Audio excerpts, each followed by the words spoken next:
ready, taste it and love it. Prestige Margarine. أعوذ بالله من الشيطان الرجيم بسم الله الرحمن الرحيم الحمد لله رب العالمين والصلاة والسلام على رسول الله وعلى آله وأصحابه وبعد السلام عليكم ورحمة الله وبركاته أصبحنا وأصبح الملك لله kituufu bwakedde ate era tukyali mu mbeera ya budde bwakumakya naye nga bwakedde ku lwa kusalawo kwa Allah ye mufuzi yatukwatiridde entunnunsi ye mugabirizi waffe tumusaba Allahu jalla wa ala atwongere riziki atutere mu baraka Allahumma amin. Haji Abdussalam Ali Kinobe mu kaseera kana aka programu yaffe eya da'wa special ne prestige Margarine omulungi ddala omuwoomu ddala gwemba kubiriza bwemba gamba prestige mba ntegeeza ono mumumanyi bulungi nnyo naye oyo prestige Margarine kati kino kyo kya kiro namba kati wasobola wali ati nekiri ekinene nogula kye waliwo nakatonotono kisinziira ku busobozi bwo. So prestige Margarine mbakubiriza mbenga mumukozesa tulina butto tulina tosi jama ebyo nabikozesebwa waka bangamba jama sabuni wa kitole butto yo mumanyi abeera rinsan kakati ate jama lanzo oyo sabuni wa kunaaba tosi sabuni wa kwoza naye obuunga n'ebirala byonna bisange mu Chapa General Enterprises wali mu Kikuubo awe tuli Chapa General Enterprises mu Kikuubo woba ogenda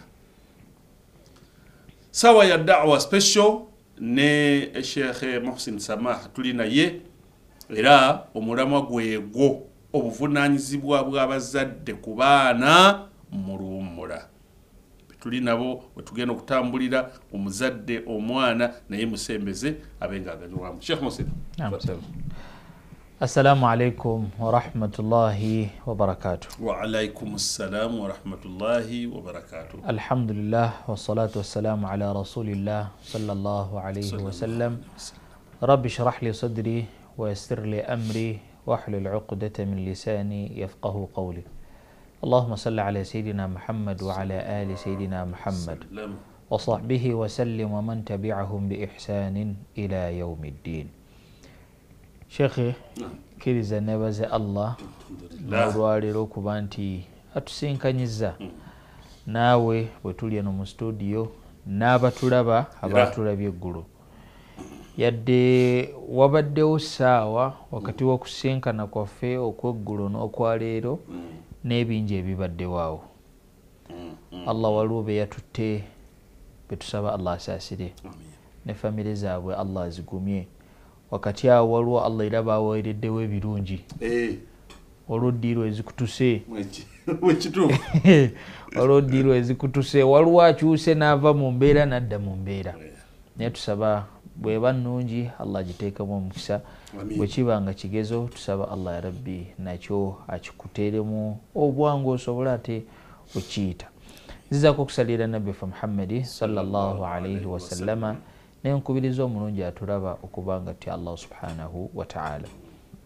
Eggulo twabadde ku buvunaanyizibwa bw'abazadde eri abaana baabwe mu luwummula n'olwaleero otugenda okutambulira insha Allah. Twongera okulaga obuvunanyizibwa obwo. Omuzadde ono kuba akabanga kano kawanvu twabadde tetusobola kannyonnyolera mu lutuula lw'eggulo lwokka ensonga lwaki n'olwaleero tweyongezeza akadde ka leero twongere okulaba obuvunanyizibwa bw'omuzadde eri abaana bano bali nabo mu luwummula. Eggulo twalabye ensonga zabadde nga 3.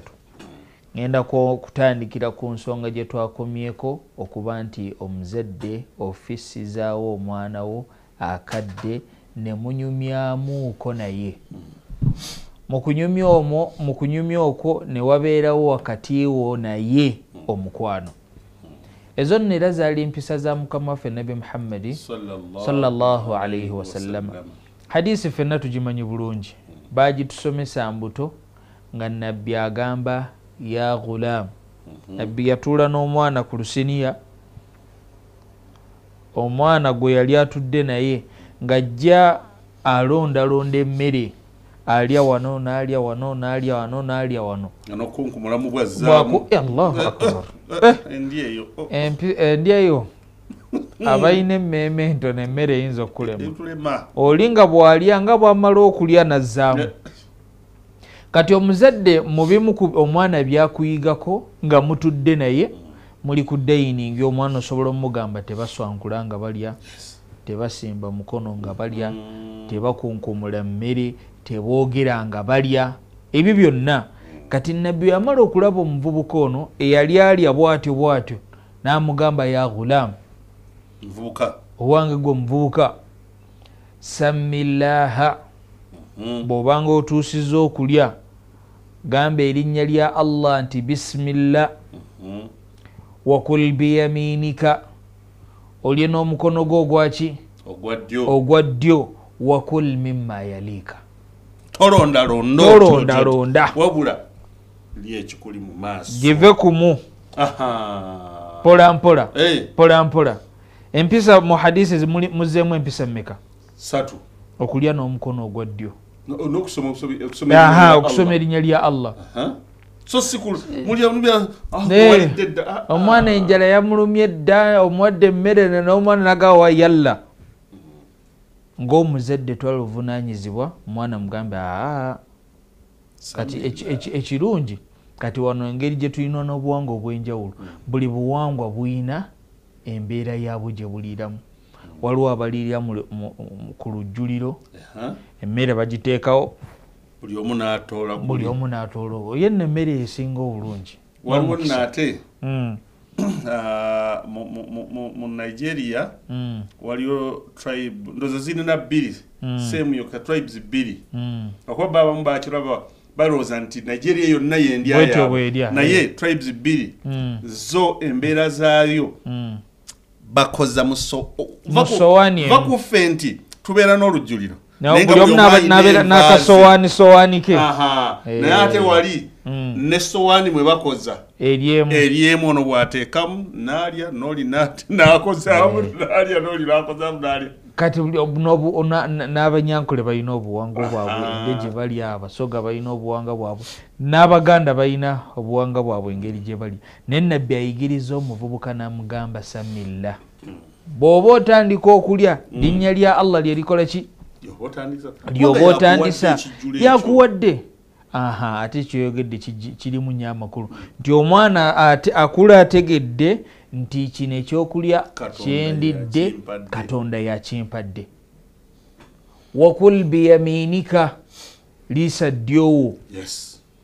Abazungu balina cultures zaabwe nti ssebo bw'oba wakuliisa ejjiiko effooko n'akambe kono yalya akambe kabeera mu ddyo. Tetukuba baliisa ejjiiko yadde akambe naye kifuula opposite. Akambe kasale lyakole ki olwokuba nti nno ddyo wange yalinamu nnyo amaanyi okusinga ku kono, nkwata fooko era olyantulemugamba ndimuga saalindanga eye nga nvuddewo nakimugamba nti ekyo kyolabye that is me yenze nkwata kambe fooko nengikwasisa kono nenkwata akambe neddyo nenteekamu nensala bulungi olwokuba nti amaanyi gali mu ddyo, nensala bulungi nnyo nga bwenjagala, nenkwata era fooko kano just kuteeka butereeza nenteekamu era nendiisa ddyo. Bwe busiraamu. Omuzadde alidde n'omwana we nga muliramu eyo embeera, omwana mugambe nti yadde abateekawo endi eno nti kono yalya. Wakul biyaminika, lya naki naddyowo, wakul mimma yaliika. Eno emmere kuli mu maaso gy'otandika nayo okulya. Kuba abantu abamu waliwo basajja bakulu batera okwogera ekigambo nti omuntu olaba ekitiibwa kye mu kaseera k'ekyokulya. Abamu babwemuukira awo sheekh la ilaha illa Allah nali anenyumya anti twali kumpewo nali nyina we tunyumya nga twogera ku mbeera z'abantu n'okulya nempaka bannaye kituufu okubangula omwana era ng'omuganda bwaga nti akakyama amamera bw'ogezaako katereza eno mu bukulu kamenyeka naye kati oli bambi tebaamutereeza ng'akyali muto ne bwe yakula era yasigalamu atya mweyo embeera nti tali bubi financially nti bino byaya tasobola byetuusaako sizagamba nti mululu gwe gumukozesa ekyo nti oba tasobola byetuusaako tali bubi naye kyeke waliira toyagala abeerewo emmere asikansike avuubira kugujubana nga bwavuubira n'okuvuubika ng'atadde omu naye kiki buto omuzadde teyatwala buvunanyizibwa ng'ono akyali mu mbeera egololwa amugolole nga aleme kuba nga bw'ogambye akakyama amamera bw'ogezaako kakola ki okagolola nga kakuze okamenyeza kati n'omwana ono omuzadde ezo empisa ezitandikirwako bw'anaalemerera oziyiga kuggwa ewaka mu bukulu eno zijja kuba nzibu za muteeka mu kuba teyakola ki teyaziyiga teyazikuliramu si bwatyo maama ne taata bwe yamukuza wallahi sheekh obusiraamu bulungi kubanga kati ensonga eno yokka yogamba nti nno wakul mimma yaliika nkulu nnyo weekyokulabirako oli ozze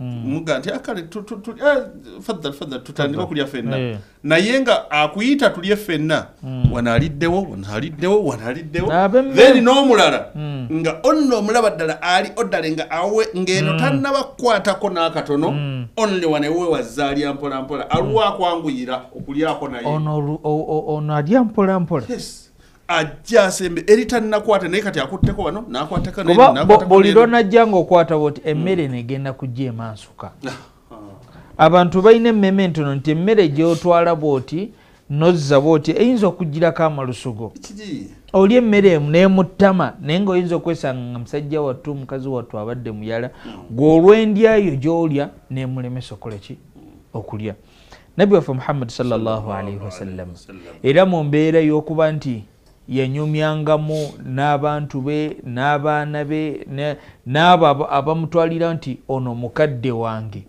nabbi waffe Muhammad sallallahu alaihi wasallam era yagamba omuvubuka yali Ibn Abbas mwana wa kojja n'amugamba ya ghulam inni uallimuka kalimatin owange gwe omuvubuka gwe kambeeko ebigambo byenkola ki byenkusomesa awo nga tetunnasukkakaawo omuzadde dirwa ogamba ku mwana wo mwana wange kambeeko ebigambo byenkusomesa ensi eno si nnyangu ebigirimu binene nebino bimanye kati nabbi agambye omuvubuka ya ghulam owange gwe omuvubuka inni uallimuka kalimatin kambeeko ebigambo kimu bibiri byenkola ki byenkusomesa byenkuyigiriza nabbi namugamba ihfadhullaha yahfadhuka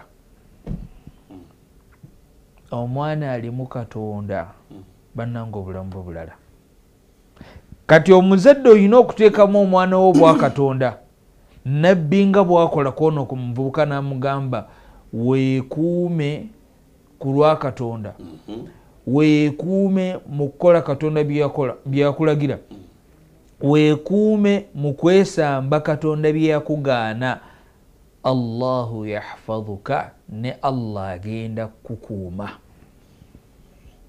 mu kaseera naye woonaatuukira okwagala obukuumi bwa Katonda Allah agenda kukuteekako obukuumi bwe naawe omuzadde omwana mugambe ti mwana wange Katonda mutiire mu mbeera yonna gy'olimu ya bwangu ya buzibu unene oba ntono Katonda mutiire mu mbeera yonna gy'oba olimu nabbi namugamba ihfadhullaha tajiduhu tujahaka oba tajiduhu amamak.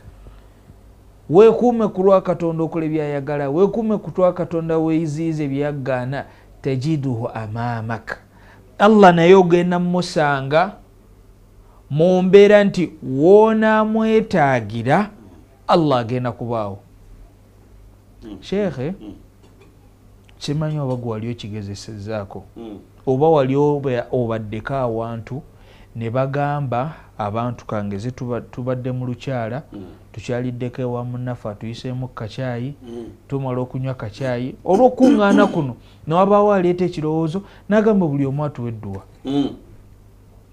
Nga bw'omuntu agenda kusaba mu lulimi lw'ategeera, si Luwarabu, ow'Oluzungu tusabire mu Luzungu, ow'Oluganda naawe n'ow'Olusoga, buli omu mu lulimi lw'osinga okukola ki? Tegeera.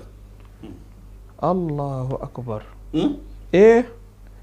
Omuntu ba asobola okutuuka bw'ati n'agamba n'asoma eddakiika egi omugayi biweddeyo tamanyi kusoma n'eddakiika abamu kati ebyo nabbi okugamba omuvubuka tajiduhu tujaaka, omwana akuliddemu obwa Katonda. Omuzadde oba osobola omusomesa nti munnange bw'oba osaba Allah bino ne bino ne bino bikulu mu dduwa eyo gy'oba okoze eki, gy'oba osabye. Kati omwana ono n'akula ng'amanyi nti Allah wange bwe mba musaba bwe nti, Allah wange bwe mba mwetaaga mukulembeza na bino na bino. Naye nosanga omuntu mukulu nga tasobola n'ogamba ya Rabbi oba kala oba atidde bantu oba nga tekiteekanga nako na birowoozo. Naye omwana akuze nga maama amuleze bulungi, taata amuleze bulungi, tajja kukuswaza mbwetuukamu eyo embeera. Ng'era kyemayi gwe wagendako e Makka abiraba. Omuntu musobola okuba nga mwetooloola ng'abakulembedde abagabi bannanga ati buli omu akole ki? Asabe. N'oli n'atoolola ng'asirise bw'ati nti ki? Biweddeyo. Biweddeyo nga biweddeyo nomugayi biweddeyo bitya nga nno biwereddeyo ku mulundi gwako wakyabulayo emeka. Ne kati omuntu akulidde mu mbeera nti maama amusomesezza, taata amusomesezza, ayina ebintu byamanyi ebiri essential byamanyi nti bino obulamu bw'omuntu birina okubeeramu nga ki? Obuwangazi obulungi, obulamu obulungi. Bw'aba mwana ategeera n'agamba nina okusabira bakadde bange, ate nga sigenda sikubasabira busabizi, kubasabira Allah abawe obulamu obulungi, Allah abawe obusobozi obutulabirira, Allah abawe obusobozi obusobola otubeezaawo, Allah abawe obusobozi obwa fiizi, Allah abawe. Ebyo omwana agenda bitegeera ddi ng'omuzadde otutta akadde n'ogamba omwana wange bino ne bino bino ne bino. Nabbi waffe Muhammad sallallahu alaihi wasallam era mu mbeera ey'okuba nti atulaga nti omuzadde otuulako n'abaana bo ne munyumyamuuko nabo. Olunaku lumu yasanga Anas bin Malik radiyallahu anhu yali omu ku baweereza be. Nabbi ng'amutumye amugamba genda obeeko byondeetera. Bwe yamutuma olw'okuba nti Anas yali mwana muto, olwatuuka mu kkubo nadda mu kuzannya mupiira. Yasanga banne nga bazannya, nadda mu kuzannya. Nabbi n'amusanga n'amugamba igwe si gwe gwe natumye. Ne beetunuulira, Nabbi n'aseka ne Anas n'akola ki? Tujjamu ki? Allah yatugamba walau kunta faddan ghalidha alqalbi lamfaddu min hawlik. Nabbi baamugamba nti singa wali wabboggo, wali w'amaanyi, wali muntu ataseka, basahaba bano bonna banditidde n'okusemberera, bandikudduse. Omuzadde yeekubemu kottooki, yeekubemu kottooki nti watya nga gw'otumye omwana wo n'omusanga ng'ali mu kapiira, wamutumye dda omwana atakomawo kangende ndabe tolwakuba ng'afunye obuzibu, n'omusanga ali mu kapiira, wamutumye butto ajjeemu n'essaati yakatadde eri ajjeemu essaati. Okola ki? Okola ki? How do you react? awe kaseera omugamba ojja kisiripa ojjayo muggo ne nabbi yaseka ne Anas nakola ki naseka ne tujjamu ekintu omuzadde omwana wo okunyumya naye obulungi beera n'akamwenyumwenyu beera n'omutima ogulimu ekisa mu kifo ekisooka omwana ono wajja okuwuliriza nga ne bw'anaaba akoze ensobi muli ajja kugamba nti eno nno nsobi yo nkoze ki ngikoze afunemu n'okutya n'agamba ye nsobye taata mukwano gwange maama mukwano gwange nkole byatayagala kati mu mbeera eyo omwana aba agenda agamba kati kankole ki kantereeze kuba kino ne kino ne kino maama takola ki tabyagala. Naam, tukyatambula bulungi program Da'wa Special tuli ne Prestige Majarin. Ensonga y'abaana abazadde bannaye obuvunaanyizibwa baffe mugenda mu bulaba obeerako kaawo kale omwana omumwenyezaako singa aba ayina ensobi gy'akoze ogigonjoola otya katumulemu katono nnyo tugenda kubanga tukomawo tweyongera okulaba obuvunaanyizibwa waffe ate tufube tubutuukirize katujje tuvaawo. So our spready, taste it and love it. Prestige Margarine. Mani Mabati Roofings tuzze kukuweereza tukuleetedde ekisinga tukola amabaati aga buli kika okuli agamanyiddwa nga kategula saako ag'omugongo omunene wamu n'ag'omutono tulina obutimba obusiba ebikomera saako byonna ebikozesebwa mu kusereka factory yaffe esangibwa Nabweru Kafunda opposite Starbex petrol station tukufulumiza ky'oyagala mu budde bw'okyetaagiramu weewale eby'okusimba akago ng'obanja kye wasasulira tukubireko ku 0775 244 554 oba 0703925505 Mani Mabati Roofings omutindo bwebweyamo bwaffe. Mu nseera y'emitimbagano si buli ky'olaba nti kituufu. Amawulire amafu ensangi zino gasaasaana mangu okusinga amatuufu ekituleka nga twewuunaganya wakati mu kusoberwa oba kiriwo ekituufu. Amawulire amafu gawabya era galeeta okutya n'okusoberwa. Dismiss yekakuyegazze okukutaasa. Lowooza nnyo weebuuze bulungi era sooka okakase. Twegatteko tumanyise bannayuganda ku bituufu byokka. Dismiss weebuuze noonyereza okakase. Ffenna awamu tulwanyise amawulire amafu. Obwengula obulabika obulungi okutuukira ddala ku ttaka erya langi eya kitaka. Langi zino tuzirabira ne ku bisenge, ku mmotoka ne mu bunyonyi kw'ossa ne mu bisolo eby'enjawulo. Langi eno erungi ya buli kimu. Langi bwe bulamu. Okusinziira ku langi ez'enjawulo enkumuliitu ze tulina ku Global Paint, ye langi wa Global aleetawo enjawulo ku bisenge. Tulina Global Silk Vinyl asiigibwa munda, Global Weather Coat asiigibwa ebweru ne Global Matte owazisiiringi. Weefunire langi ya Global ku hardware yonna ekuli okumpi. Global Paint, a reliable product.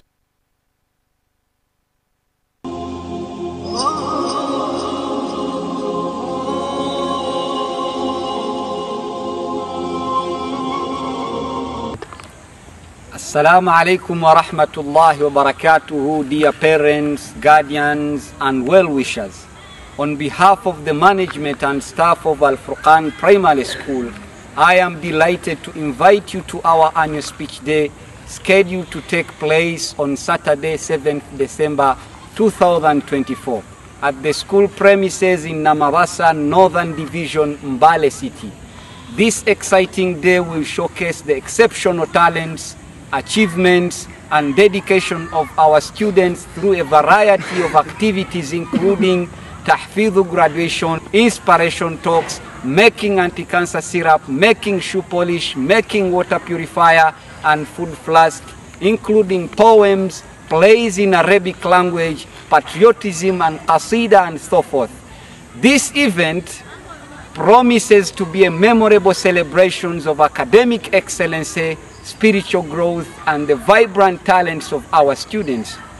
It is also an excellent opportunity for us to come together as a community in support of the bright future we are building for our beloved children.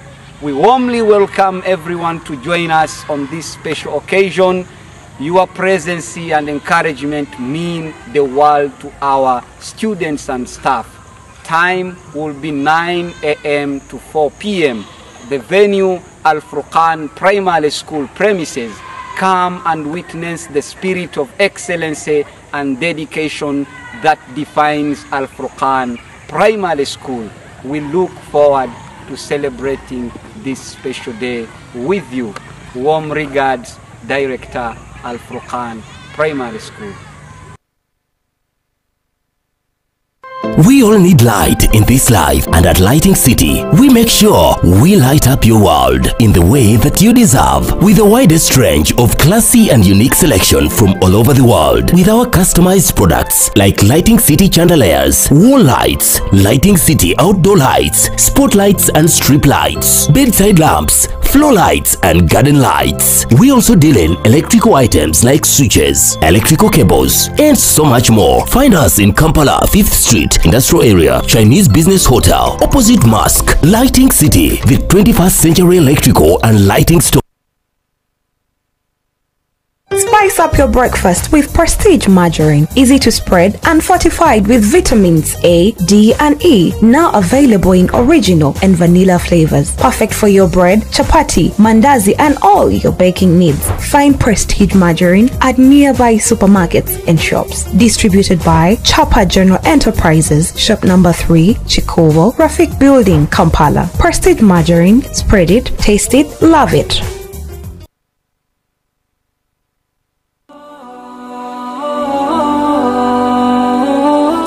Spread it, taste it, and love it. Prestige Margarine.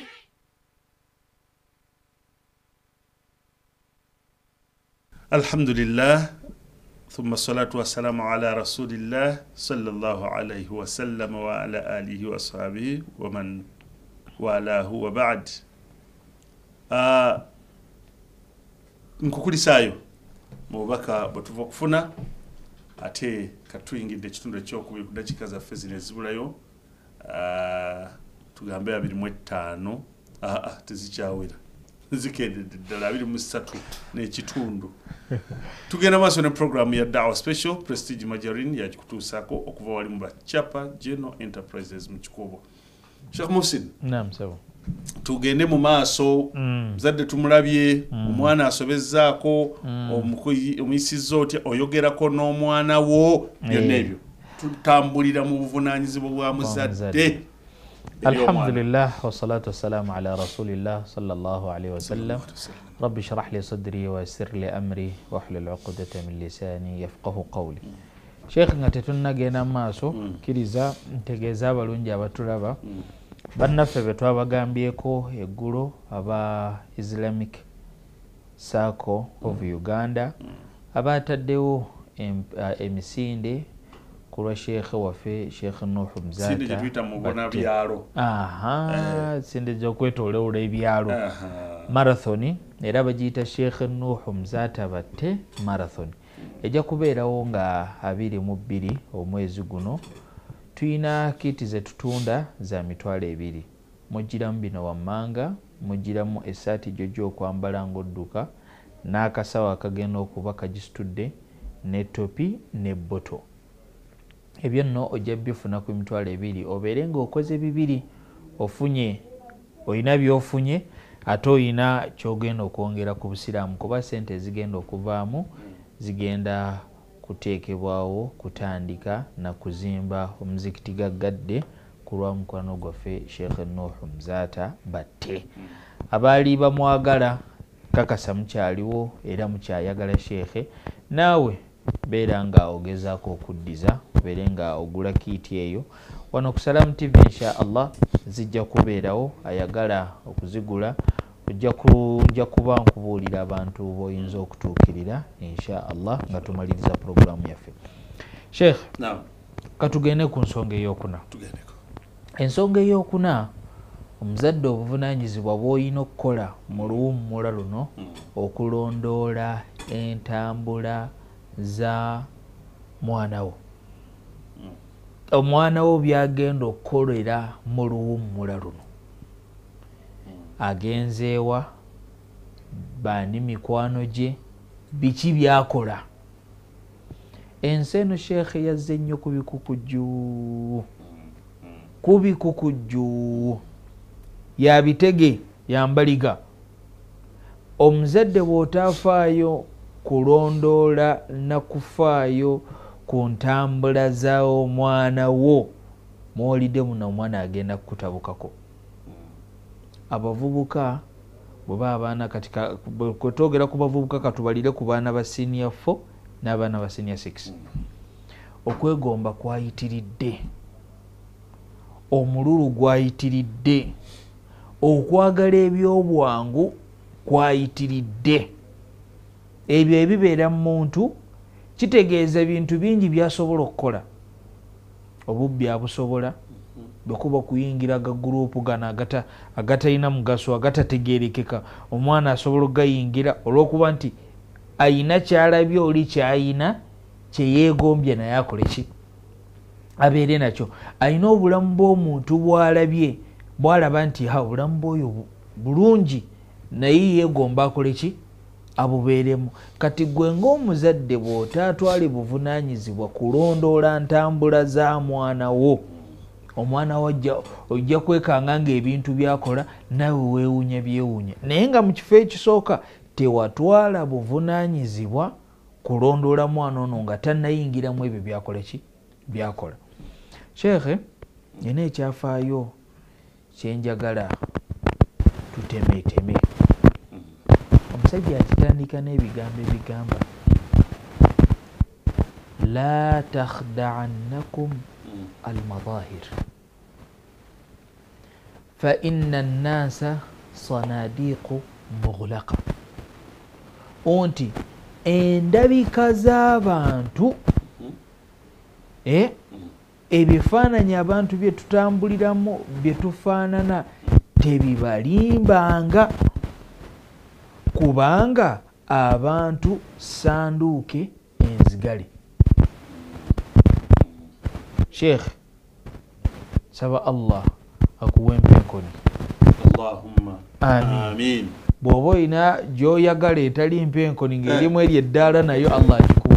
Allahumma amin. Kati wenjagala okubuuliza Sheikh, ng'osimbyawo mpenkoni yo oli naakulaba ng'ogivaamu agenda kwogera kyolowooza. Laba omugagga. Balina ssente abo. Allah, ezo emmotoka zivugwako nga tamanyi na kiki kyolese waka. Awo nga tetunatuukawo.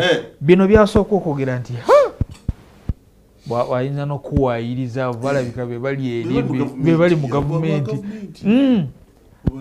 Akulamuddeko lwekyo ekifaananyi kyakoze eki kyakulabyemu, olw'okuba nti oyambadde bulungi, ovuga emmotoka nnungi, n'okunyirira onyirira.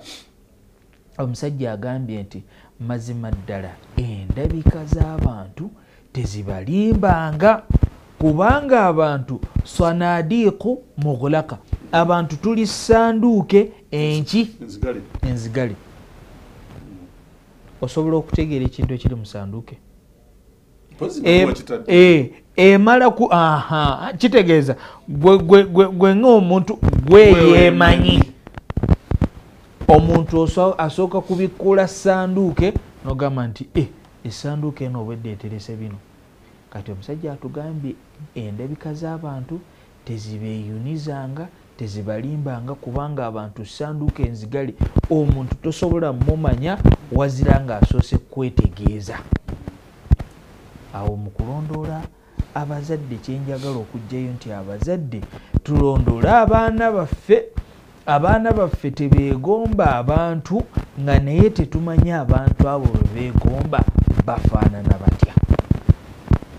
Omusajja ayogera ekigambo ekyo olw'ekyafaayo kino. Omusajja yali atambula n'alaba omukyala wayitirira obulungi bamuyita batya? Kaalaala.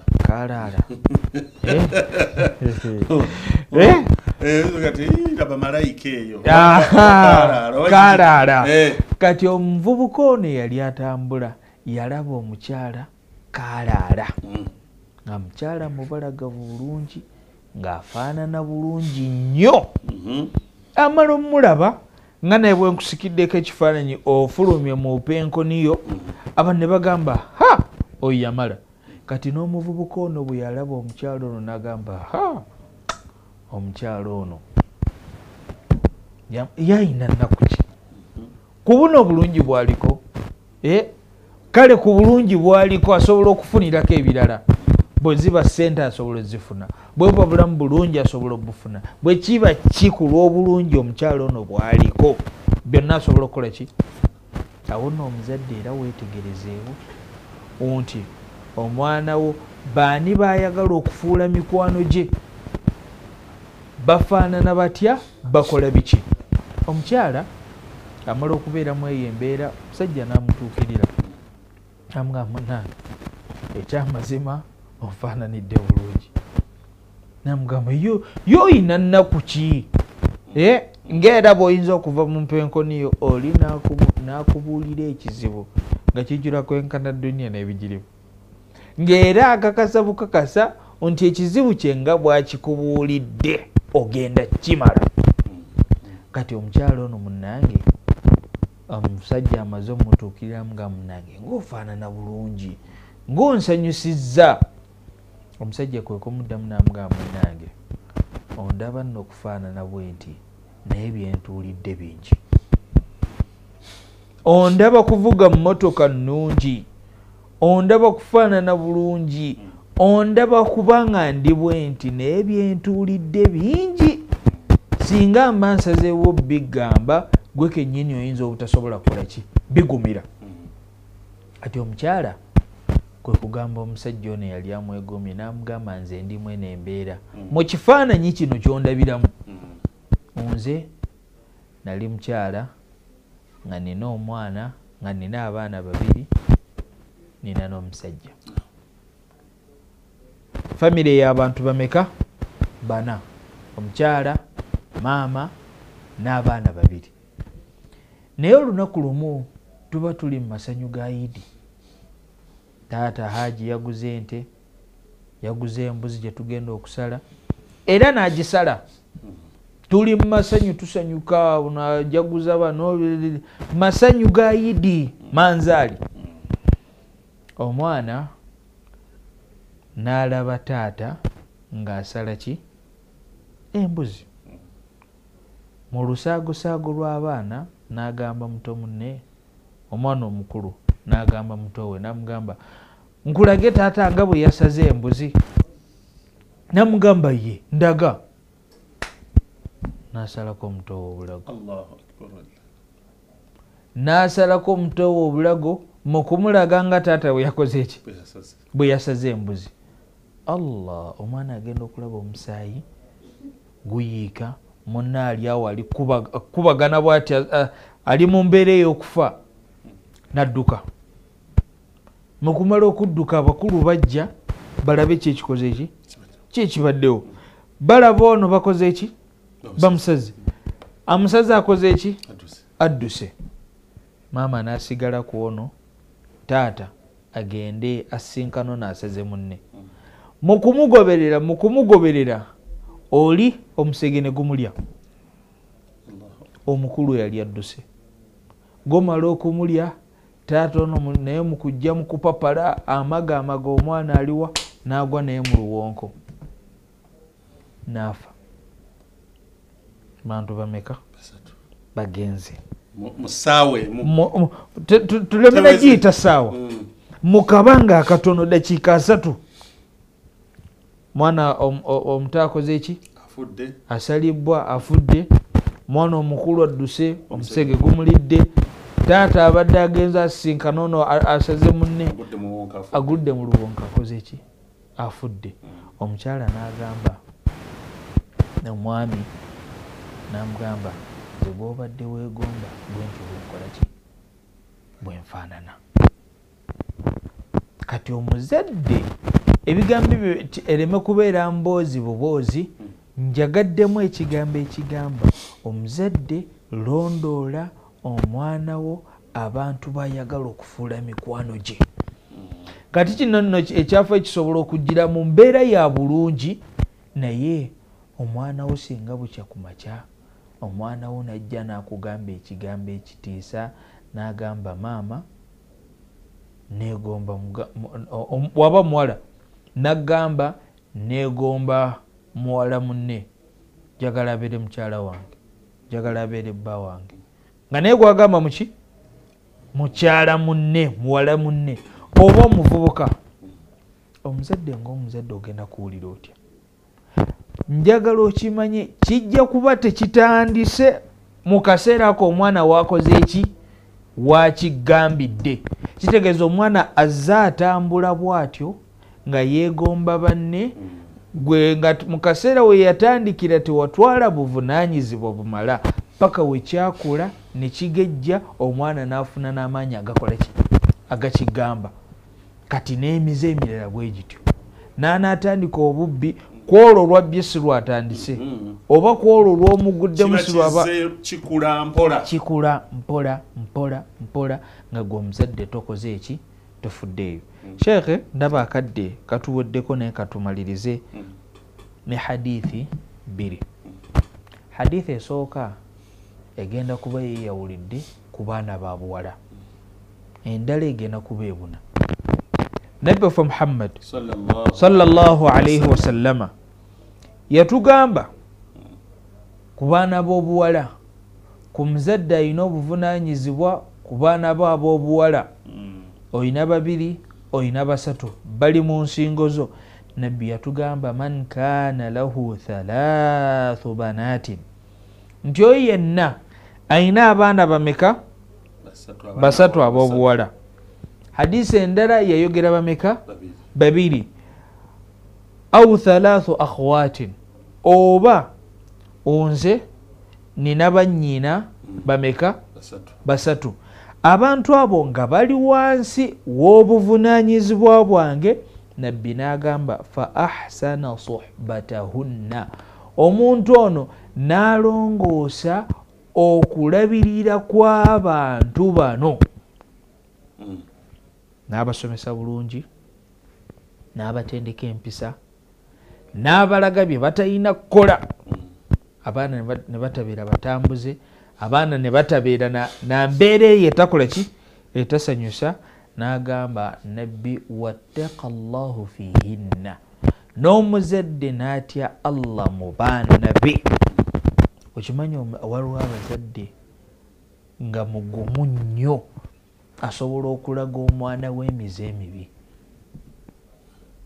n'ayigiriza omwana obubbi n'ayigiriza omwana emize n'ayigiriza omwana ebintu ebibi nga naye omuzadde yeetereddemu n'amaanyi omwana ono akole ki kati nabbi atugambye wattaqa llahu fihinna taata maama ow'obuvunaanyizibwa ku bantu n'abeera wa buvunaanyizibwa n'atya Allah mu bantu bano nabbi yatugamba falahu ljanna ayina ejjana mu ndaba ennyangu omuzadde Allah n'akuwa omwana w'obuwala omwana oyo w'obuwala n'omukuza n'atuuka okufumbirwa ng'ali nga bwe wamuzaala empeera Allah gy'agenda okuweya jjana hadithi esembayo sallallahu alaihi wasallam amin ya rabbi hadithi esembayo basheekhe batera gitusomera idha mata ibnu adam omwana adamu singa aba akoze eki aba afudde inqata amaluhu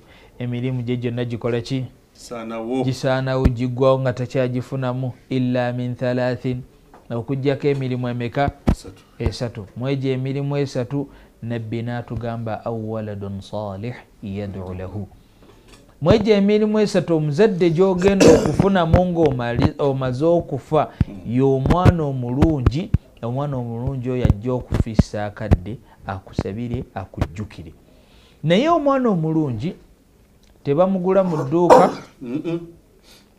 togenda mu kikuubo nga ku dduuka lya capa bampeeyo omwana omulungi tebamusuubula nti ogenda ku hamu osuubuleyo abaana waladun salih omwana omulungi bateekateeka muteeketeeke ajja kubeera ne bino bye twalabye eggulo ne bye tulabye leero n'ebirala naye nga obugenda kubeera buvunaanyizibwa bwo ng'omuzadde mu kifo ekisooka okuba nti omwana ono omuteekateeka asobole okubeera waladun salih, omwana omulungi, omwana omulongoofu. Bw'otaateekayo buvunaanyizibwa omwana ajja kubeera ku kkono, obeere mu ttaka eyo nga wogama ya rabbi nazaala ki kino. Abaana abamu n'amannya abazadde bagakyusa, bwe bakulanga bamuyita Muhsinu, la qaddara Allah takinteekako. Tekiteeka ne ku baana baffe. Omuzadde n'akyusa omwana n'amuyita ezzezengere, n'amuyita sitaani, n'amuyita omuzimu guno, n'amuyita ekisiraani kino, n'amuyita ago gonna amannya nga naye omwana bakeera ku makya ne bamutuuma erinnya ng'omuzadde yali mwetuumidde, ne bukeera ku makya erinnya omuzadde n'akola ki? N'alikyusa olw'ebyo omwana byakola ki? Byakola. Kyekyo ndabanga akaddakote. Kale. Leero ndozera ne tukoma alhamdulillah. Ndozera kanyongera abantu bategeeza. Yongera. Aba Islamic Circle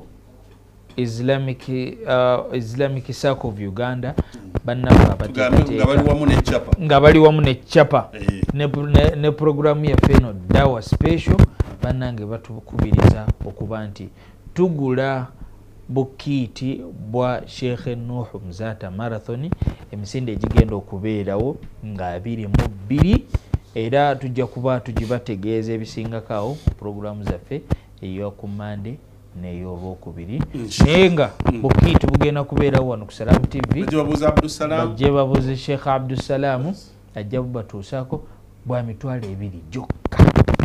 Tweyanzeke nyongerera n'okutegeeza gwalina omwana omuwala oba mwannyoko oba omwana omuwala gw'olabirira kasita abeera nti ali wakati w'emyaka 10-25 nti wali ku Mbogo High wetukutegekedde the Grand Annual Seminar darasa musomo seminar kiyite kyoyagala kigenda okulungula ennaku ezo 10 ng'abaana basulawo balyawo balabirirwa basomesebwa babangulwa batendekebwa ku mitwalo 10 gy'osasula buli mwana muwandiise nga bukyali jangu wano ku Salam TV genda ku Mbogo High oba osobola n'okumuwandiisa ng'oyita ku nnamba y'essimu eno gye ngenda okusomera ekyo nakyo tukimalirize batandika nga 13 leero si 3 2 leero 3 basigadde ennaku 10 kati aluba basigadde 9 kubanga oli tetulubala kati ndowooza okitegedde kuba ku 0 7 0 2 19 00 12 yenamba eyo 0702190012 tokubako ganti ate nyinyonnyolamu ebisinga tubikunnyonnyodde katukubako ng'owandiisa mwana wo. Assalamu alaikum warahmatullahi wabarakatuh. Wa alaikum salam warahmatullahi wabarakatuh.